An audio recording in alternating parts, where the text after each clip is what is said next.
Space Metal. Ça fait longtemps qu'on ne s'est pas vu. On va faire un petit tuto. On va faire une sphère, on va faire ce qu'on appelle une starfish. Alors, on va commencer tout de suite par régler les réglages de projet. Si vous n'avez pas ça qui apparaît ici, vous faites CTRL D pour le faire apparaître et vous changez votre image par seconde, IPS à 25. Voilà. Et si vous voulez par la suite faire une animation, vous pourrez changer le nombre d'images ici. Il suffit de mettre, je sais pas, 300 par exemple. Voilà. Et ensuite de ne pas oublier de cliquer sur la petite flèche ici, de tirer jusqu'à 300 pour que vos 300 images apparaissent dans la timeline. Voilà. Donc CTRL D, j'ai dit, pour faire apparaître le réglage de projet. Si vous avez déjà un pré-réglage de charger, vous faites charger pré-réglage et vous allez rentrer votre pré-réglage. Moi, c'est mon cas. Il y a 1000 frames, j'ai jamais utilisé les 1000 frames, mais bon. Ensuite, le réglage de rendu. Excusez-moi. Donc sur le petit clap ici avec la roue dentelée, vous cliquez une fois. Ça va faire apparaître cette fenêtre. Idem, si vous avez un réglage de rendu de préchargé, vous allez le charger. Charger pré-réglage. Moi, c'est mon cas. Et vous le validez en cliquant dessus. Si vous ne savez pas quoi rentrer, je vous invite à faire pause et puis de recopier exactement ce qu'il y a ici. Il n'y a que ici où ça va différer, ça va être différent parce que il y aura le nombre d'images que vous avez mis, quoi. Si vous avez mis qu'une image, il y aura une image. Ensuite, enregistrer, il faut lui donner un chemin d'accès pour qu'il enregistre le rendu final de votre projet terminé. Donc, moi, je vais lui donner un chemin d'accès sur mon bureau. Starfish rendu, voilà. Et je vais appeler ça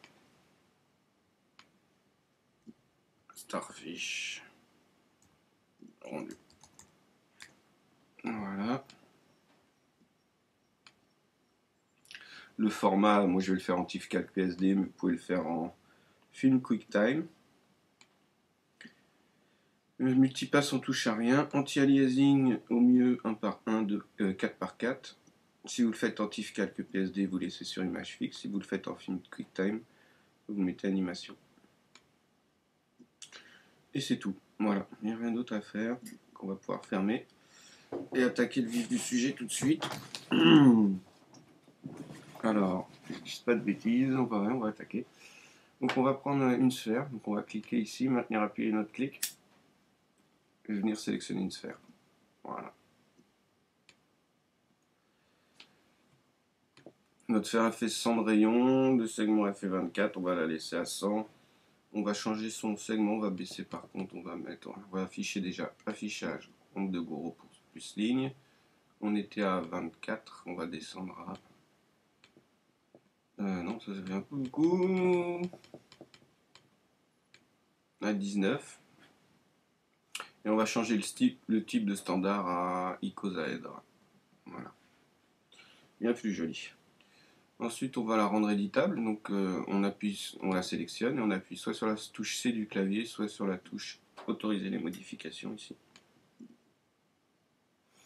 Et ensuite, on va choisir le mode polygone. On va choisir le pinceau de sélection, qui est un peu gros. On peut le descendre à 1, pas la peine d'avoir 10 ici. Voilà. On va laisser limiter aux éléments visibles. On pourrait peut-être le tenter sans, mais on va le laisser parce que comme ça, on est sûr de ce qu'on fait.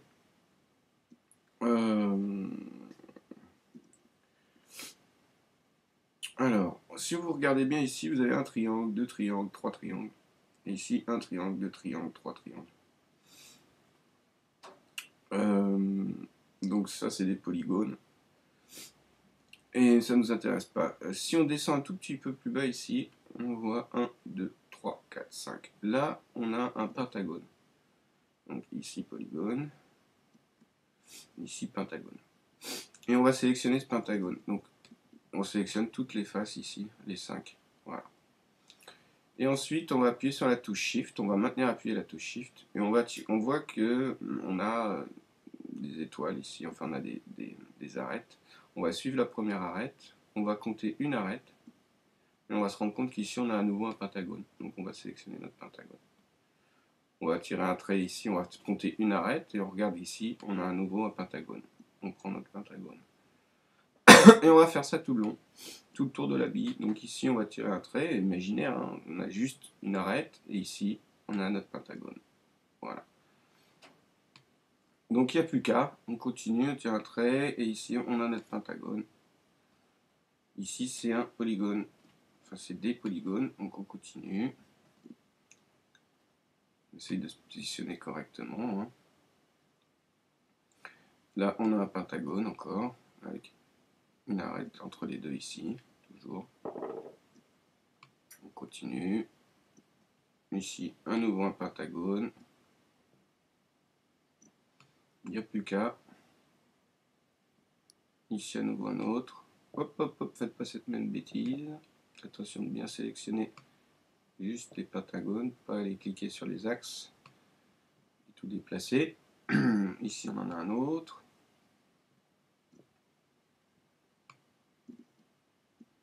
On va en voir le bout bientôt.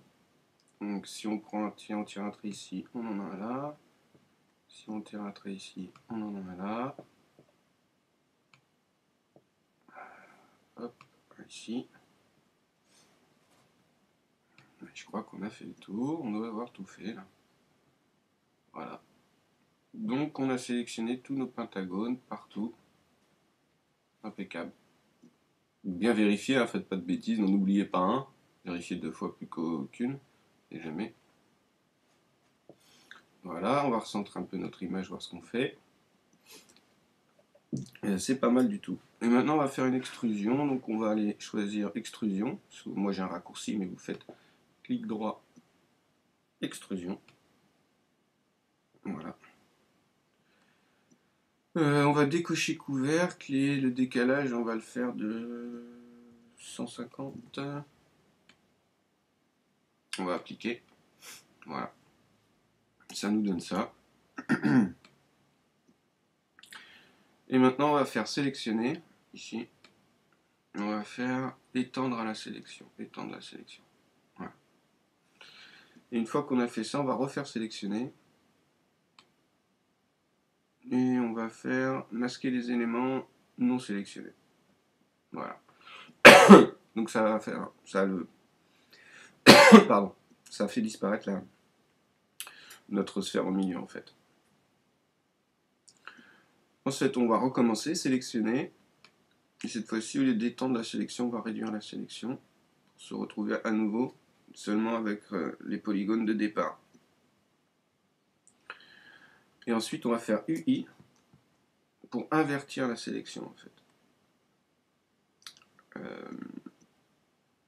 Et on va appuyer sur effacer. Voilà. Ensuite, on va prendre le rectangle de sélection ici. On va décocher, limiter aux éléments visibles. Prendre un peu de recul. Donc décocher, limiter aux éléments visibles. Et on va tout sélectionner. On va sélectionner tous nos polygones. Ensuite, on va faire sélection ici. Et on va faire tout afficher. Voilà. Et ensuite, on recommence. On va faire sélectionner. Et cette fois-ci, on va masquer les éléments. Je dis pas de bêtises. Masquer les éléments sélectionnés. Voilà. Et du coup, maintenant, on se retrouve avec notre sphère.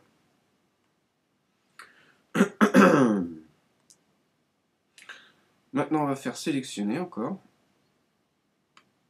Pardon. On va faire sélection de remplissage. On va cliquer une fois. On va tout nous sélectionner. Et on va faire une extrusion interne. Alors, moi j'ai un raccourci ici, mais vous faites clic droit, extrusion interne. Voilà. On va changer l'angle. L'angle, on va mettre 14. 14. 14 degrés, c'est très bien. On coche préserver les groupes. Décalage 5 cm. Ouais, et on fait appliquer. Et voilà ce qu'on obtient. Et maintenant, on va faire UI. On va encore inverser la sélection. Donc U sur votre clavier, UI. Alors, y arriver. Excusez-moi. UI. Et donc ça va inverser la sélection. Une fois encore. Et vous faites effacer. Voilà, donc on se retrouve avec nos polygones, plein de polygones. On reprend notre outil rectangle de sélection. On fait attention de décocher, limiter les éléments visibles, hein, que ce ne soit pas coché. Et on sélectionne le tout. Voilà, impeccable. Et ensuite, on va faire une extrusion. Donc on clique droit, extrusion. Voilà, et on va faire décalage 150, on va faire 100 cm. On va se reprendre un peu la vue. On va recentrer un peu notre vue. Et on fait appliquer. Voilà. Et à nouveau, on fait UI pour inverser les sélections. Et on fait effacer. Hop. Jusque là, rien de plus simple. Ensuite, on va sélectionner, pardon, on va faire tout afficher. C'est ici. Et voilà, on a tous nos polygones qui reviennent en fait. Ensuite, on va reprendre notre outil de rectangle de sélection. Voilà, toujours décocher, limiter aux éléments visibles, hein, faire attention. Et on sélectionne le tout donc. Voilà. Et on va faire une extrusion encore. Donc clic droit, extrusion. Ouais, ça c'est bien. On va faire une extrusion de 25 cm. Et on va cocher couvercle ce coup-ci. Pas oublier ce coup-ci, on a toujours décoché. Ici, on va cocher couvercle ce coup-ci. Voilà. On va prendre un peu de recul, c'est pas nécessaire. Et on va faire appliquer. Voilà, magnifique, n'est-ce pas? N'est-il point? Et ensuite, qu'est-ce qu'on va bien pouvoir faire? On va aller ici dans sélectionner par boucle. Voilà. Cliquer dans le vide pour tout désélectionner. Et on va cliquer sur les boucles des pentagones extérieurs. Donc ceci. Donc, je clique une fois sur ma boucle extérieure là. J'appuie sur la touche Shift, je maintiens appuyé et je vais faire les autres. Celui-ci, celui-ci, sans aucun doute celui-ci, celui-ci, celui-ci aussi. Je pense celui-ci, celui-là. Et on en a oublié, donc on va tourner tout simplement autour de notre sphère pour voir ce qu'on a oublié. Celui-ci, on voit tout de suite. On va continuer. Ces deux-là. Continue. Ne pas en oublier, hein, vérifier 2 fois plutôt qu'une. C'est toujours pareil, vaut mieux éviter de faire des erreurs tout de suite et avoir à revenir en arrière et modifier, s'embrouiller. Là, je pense qu'on est bon, on a dû tout faire. Super. Donc voilà, donc c'est pas très compliqué, il n'y en a pas beaucoup à faire. Ensuite, qu'est-ce qu'on va faire? On va prendre notre sphère, on va la placer dans un hypernode ou une surface de subdivision. C'est le nom en anglais, hypernode. Donc je vais faire venir une surface de subdivision. Et je vais mettre ma sphère en enfant, donc je la glisse dans la surface de subdivision. Et voilà ce que ça va me donner. Donc on est presque au bout là. Maintenant on va aller choisir une extrusion, mais ni une extrusion interne ni une extrusion normale. On va faire clic droit et on va faire extrusion matricielle. Celle-ci. Voilà. Un petit peu avant, maintenant qu'on en est là, ce qui serait bien de faire aussi, c'est d'aller dans Fichier, Enregistrer sous, et de prévoir... changer le titre si vous le voulez, je vais l'appeler Starfish. CKD, on s'en fiche. Voilà. Et je vais aller placer ça dans mon dossier sur le bureau. Pour faire une sauvegarde, comme ça, on ne sait jamais si ça bug ou quoi, maintenant vous n'avez plus qu'à faire enregistrer toutes les 5 minutes pour être sûr d'avoir enregistré votre travail. Voilà. Ceci étant dit, donc on va faire notre extrusion matricielle. Donc on a fait clic droit, extrusion matricielle, et on se retrouve avec un petit peu beaucoup de choses ici. Et on va faire nos réglages. Alors, les étapes, il y en a 8, on va changer les étapes, on va en mettre que 5. Voilà. En déplacement, alors ici, on va mettre moins 15. On va laisser à 0 ici, et ici on va mettre 40 cm. Pas moins 40, hein, 40. Donc moins 15, 0, 40. Mise à l'échelle, ici on va augmenter, on va passer à 95. Voilà, ici aussi on va augmenter, on va passer à 95. Voilà, et ici on va passer à 100%.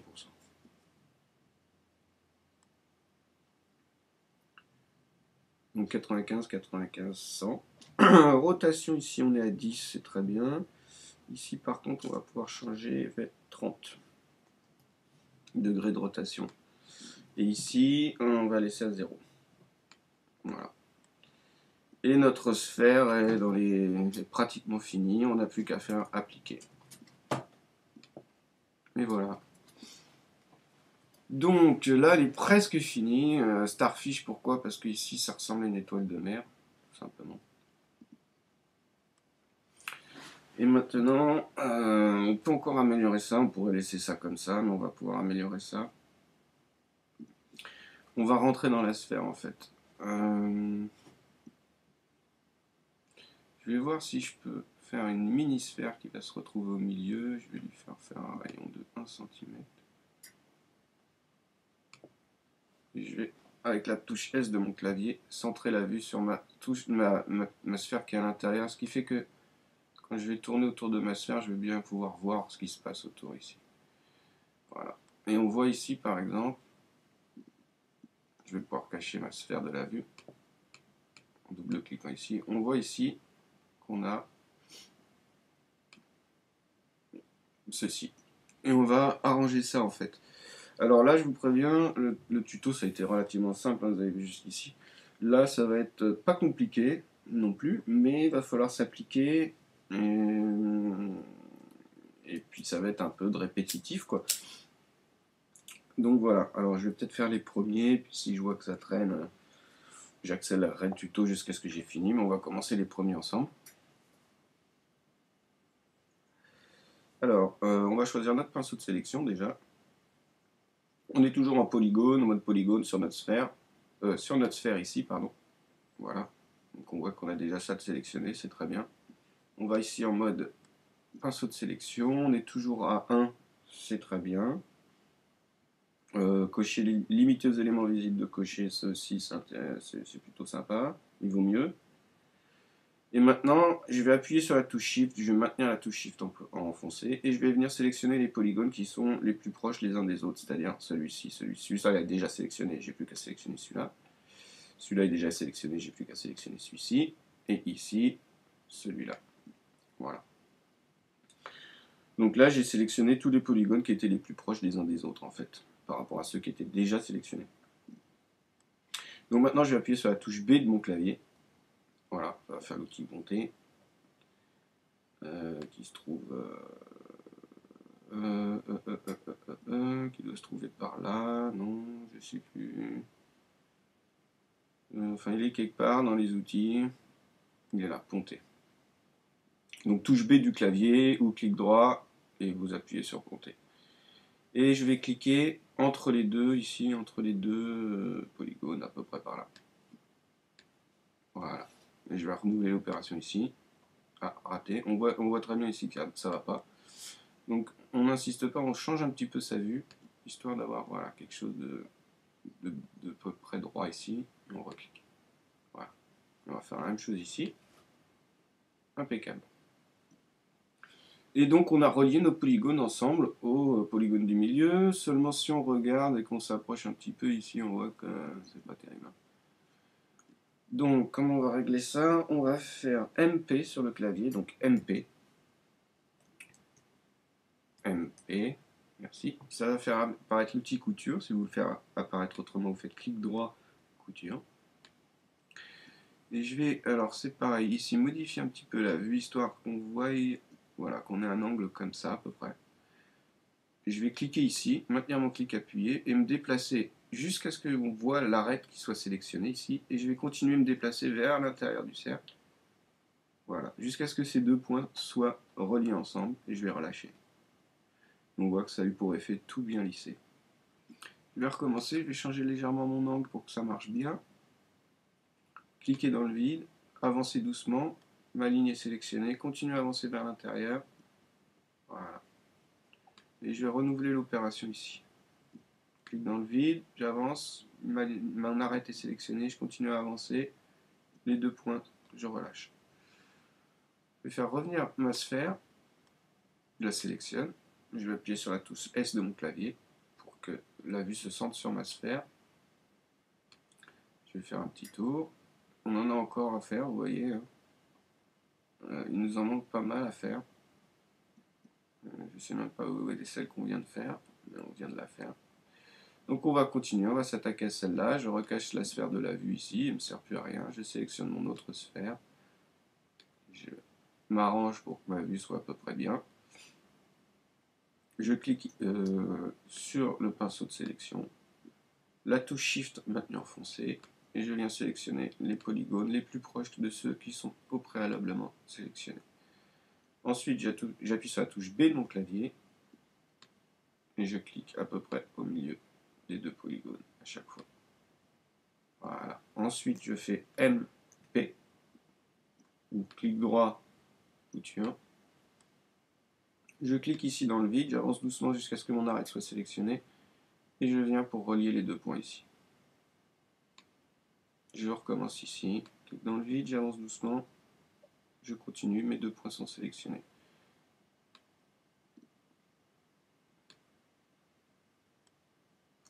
Alors là, on voit par exemple que ça ne marche pas. Ça, c'est dû à l'angle en fait de notre caméra. Si je relâche, tout est bizarrement fait. Donc on revient en arrière. On va juste changer l'angle de la caméra, histoire de voir l'arrondi ici. Et on va recommencer. Et là, on voit bien le trait, on sait que c'est bon. On en a un tout de suite ici de préparé. Donc, on va donc tout de suite aller choisir notre outil de sélection. Shift enfoncé. Sélectionner les trois polygones les plus proches de ceux déjà sélectionnés. Faire B sur le clavier. Et un clic au milieu de nos polygones. Là, j'ai un peu peur que ça fonctionne mal. Ne pas hésiter à changer un petit peu sa vue pour qu'on y voie clair, que ce soit droit. Voilà. Surtout ne pas hésiter à changer sa vue. M, P pour l'outil couture. Je clique dans le vide, j'avance doucement jusqu'à ce que les deux points soient reliés. On continue ici. Clique dans le vide, j'avance doucement. Et là, ça ne marche pas. Je reviens en arrière. C'est dû à mon angle de caméra, donc je vous dis de ne pas hésiter à bien prendre la caméra comme ça. Voilà. Ici, c'est pareil, on va refaire l'inverse. On voit que ça marche toujours pas, dû à l'angle de caméra. Ne pas hésiter à qu'on voie bien l'arrondi ici. Et voilà. Je vais passer à celui-ci. Touche Shift enfoncé, polygone, pinceau de sélection ici de charger.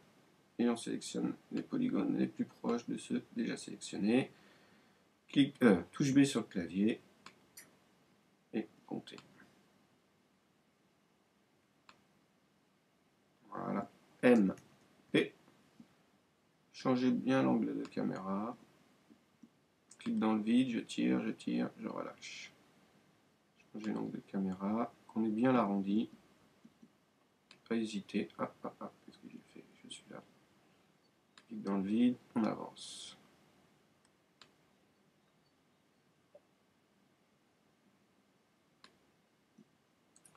Alors si c'est raté, on recommence, c'est pas très grave. On va prendre le bon axe, le bon angle. Hop. Et voilà. Encore un ici. Outil de pinceau de sélection. Touche Shift enfoncé. Et rebelote. Pas oublier de prendre le bon axe. Touche B du clavier.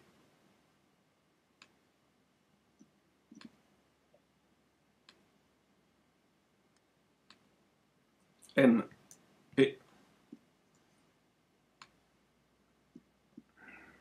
Clic dans le vide, on tire, on relâche. Clic dans le vide, tire, on relâche. Clic dans le vide, tire, on relâche et on recommence parce que la vue n'est pas suffisamment inclinée. Voilà.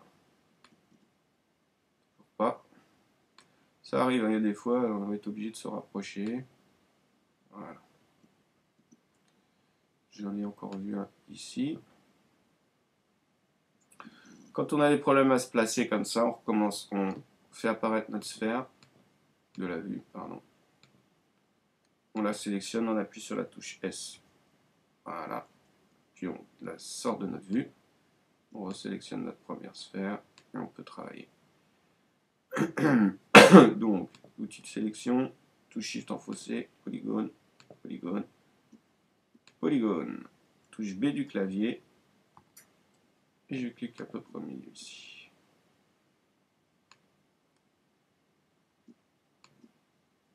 Voilà. M, P. Je prends le bon axe. Je tire, je relâche.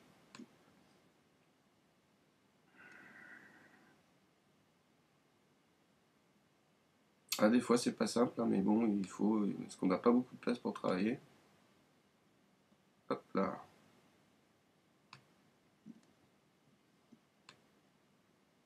Raté.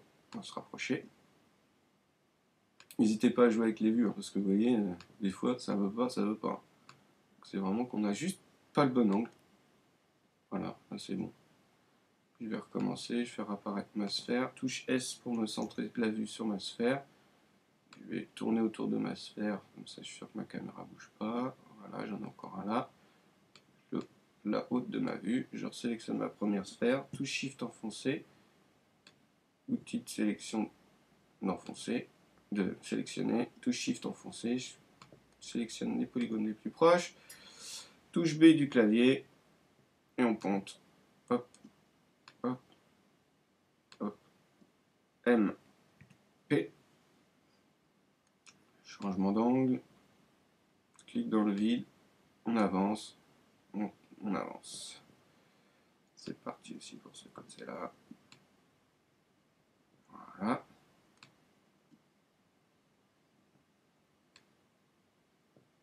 Et voilà. On va revenir sur notre sphère. Touche S.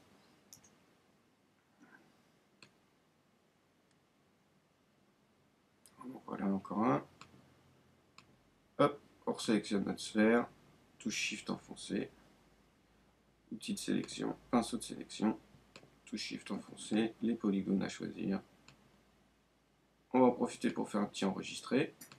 Voilà, histoire de ne pas perdre notre travail. B. Et on ponte. M. P. Changement d'angle. Pas oublier le changement d'angle, c'est quand même bien pratique. Clique dans le vide, j'avance, je tire, je relâche. Une fois que mes deux points sont bien cousus, hop, de ce côté-là. Voilà, on voit que ça ne fonctionne pas. Ça dépend de ce que vous désirez aussi comme effet. Vous avez peut-être une vrille, moi je la veux pas. Hein. Je veux que ce soit propre. On recommence. Ça ne va toujours pas. Là on se rend bien compte que c'est un problème d'angle de caméra. Là c'est bon. Je reprends ma sphère, touche S pour centrer ma vue. Et je vais tourner autour, j'en retrouve ici, je cache ma sphère de ma vue, je resélectionne ma première sphère, pinceau de sélection, touche Shift enfoncé et c'est reparti pour un tour. Touche B, on ponte.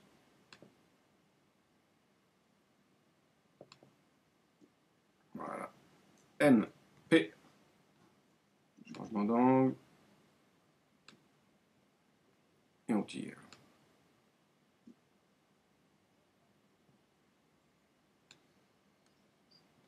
Fonctionne pas.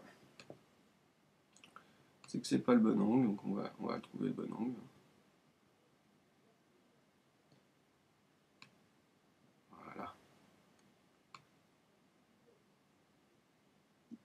Ça va le prendre là. Ouais. Impeccable. On va revenir à notre sphère, toujours. Hein. Touche S. Et hop, on en a une ici. On retire notre sphère de la vue. On resélectionne notre sphère. Pinceau de sélection, touche Shift enfoncé. Touche B du clavier. Et on ponte. M, P. On règle bien notre vue pour avoir l'arrondi. On tire.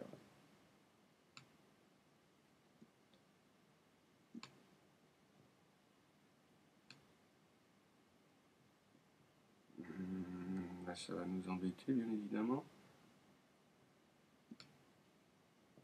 Ok, cool. On revient sur notre sphère, touche S.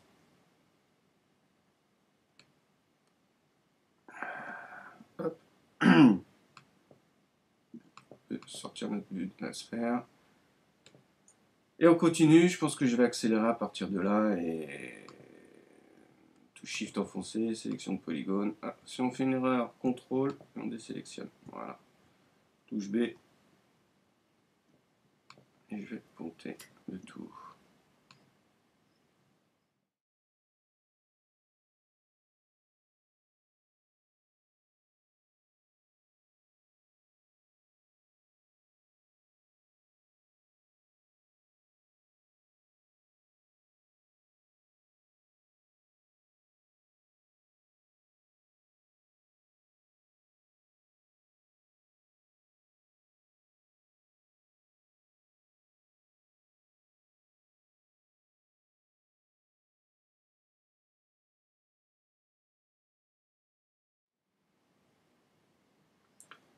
Bon, bah voilà, de retour au tuto, je pense que j'ai tout fait. Donc bien vérifier hein, que vous avez tout fait, mais logiquement, tout est bon. En l'air, je vois pas de résidus nulle part. Ce qui voudrait dire qu'on a fini notre sphère, et ce qui est plutôt pas mal, vous avez vu, c'est quand même du boulot. Bon, enfin, c'est répétitif, mais ça entraîne à passer d'un outil à l'autre, à s'organiser, à être concentré surtout, pour pas faire de conneries, à revenir en arrière si on en fait une, etc. Donc un exercice plutôt pas mal. Maintenant la sphère, on peut l'éliminer, celle-là on n'en a plus besoin. Et sortir de notre vue ici, qu'on sorte de notre sphère, quoi. Et voilà notre résultat. Et c'est quand même pas mal, quoi. Enfin, je trouve qu'il n'y a pas de quoi rougir. Hein. On a fait une belle sphère. Mais c'est pas fini, on va l'améliorer. Un petit peu. Enfin, tant qu'on peut, en tout cas. Comment on peut faire? Elle n'est pas super ronde.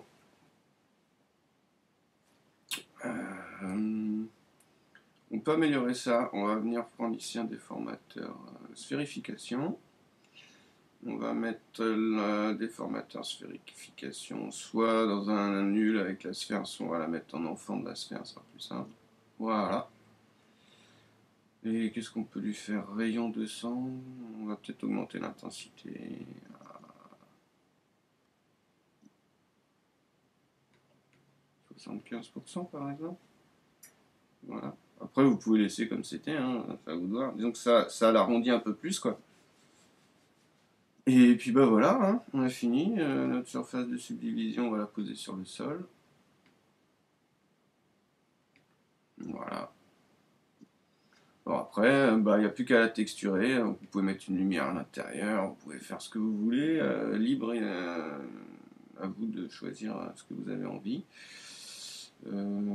Sur la sphère, vous pouvez, je pense que si vous décochez la surface de subdivision, vous pouvez en mode boucle, par exemple, choisir des boucles pour pour faire des textures différentes, etc.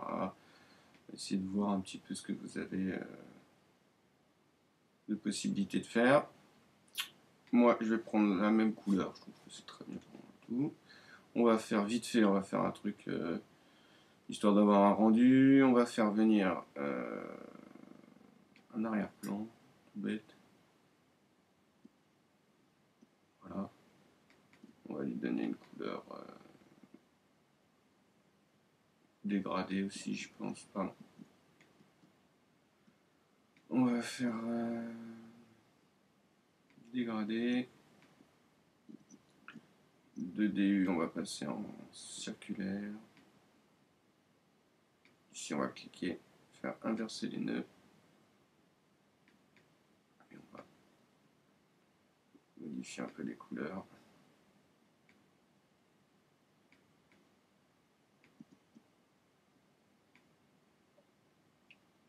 On va appliquer ça sur notre arrière-plan, voir ce que ça donne. Dans un premier temps, faire un petit rendu.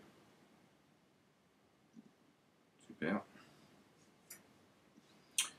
On pourrait faire un sol, mais on n'est pas obligé. On va faire un sol. Allez. Donc, un sol. Je vais appliquer la même texture que sur mon arrière-plan. Sauf que sur le sol, la texture, je vais la régler en frontal. Et sur le sol sélectionné, je vais faire propriété cinéma 4D, tag de rendu, composition avec le fond. Voilà, ça va nous donner quelque chose dans ce genre-là. Ensuite, qu'est-ce qu'on peut faire? On peut faire venir un ciel. Voilà. Sur le ciel, propriété cinéma 4D, tag de rendu. Sur le tag de rendu, on va mettre visibilité, on va décocher visibilité caméra.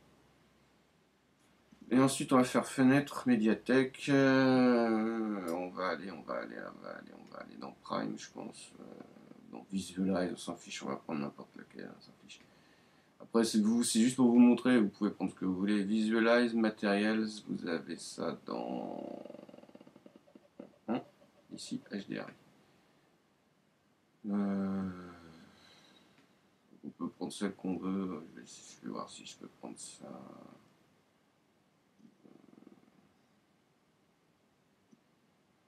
Peu importe, on s'en fiche. Je vais prendre ça, c'est très bien. Impeccable. On va faire un double clic ici. On va faire apparaître une texture. Double-cliquer sur la texture et je vais juste faire un noir tout bête. Faire un noir tout bête. On va le décaler un peu quand même, qu'il soit pas tout bête.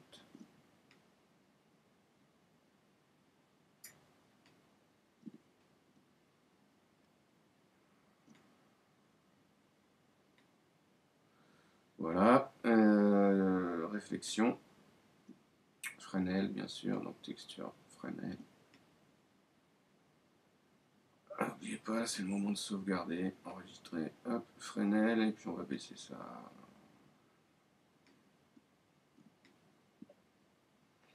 On va faire un premier test.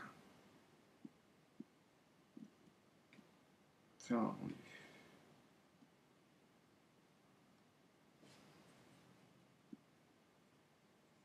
Voilà, on a une belle petite image. Enfin, ça claque un peu. On a quelque chose de plutôt sympatoche. Voilà, bon après c'est à vous de... Je vous dis, vous pouvez choisir ce que vous voulez comme couleur. Vous pouvez juste choisir la réflexion par exemple. Enfin, c'est à vous de voir ce que vous avez envie de choisir.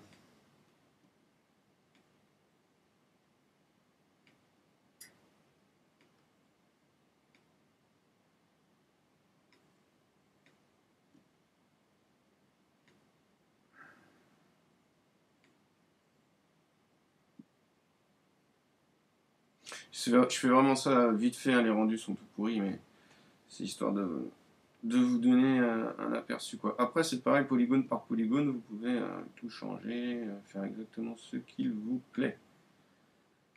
Voilà. Moi je vais laisser ça comme ça, je trouve ça très très bien pour le moment. Ce qu'on peut faire si c'est mettre de l'occlusion ambiante sur le rendu par exemple, parce qu'on n'a pas de lumière, donc on va faire hop, effet, occlusion ambiante, ce sera un peu plus long, c'est sûr. Tout petit peu quoi. Mais ça va donner un peu de réalisme à la scène, les ombres, etc. Vous voyez.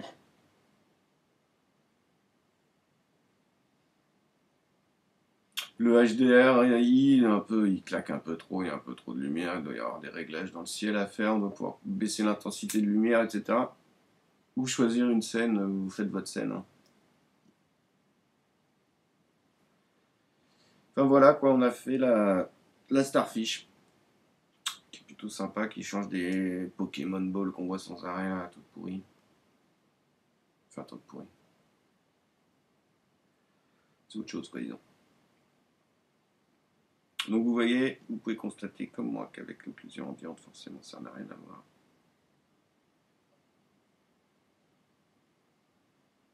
C'est beaucoup plus long.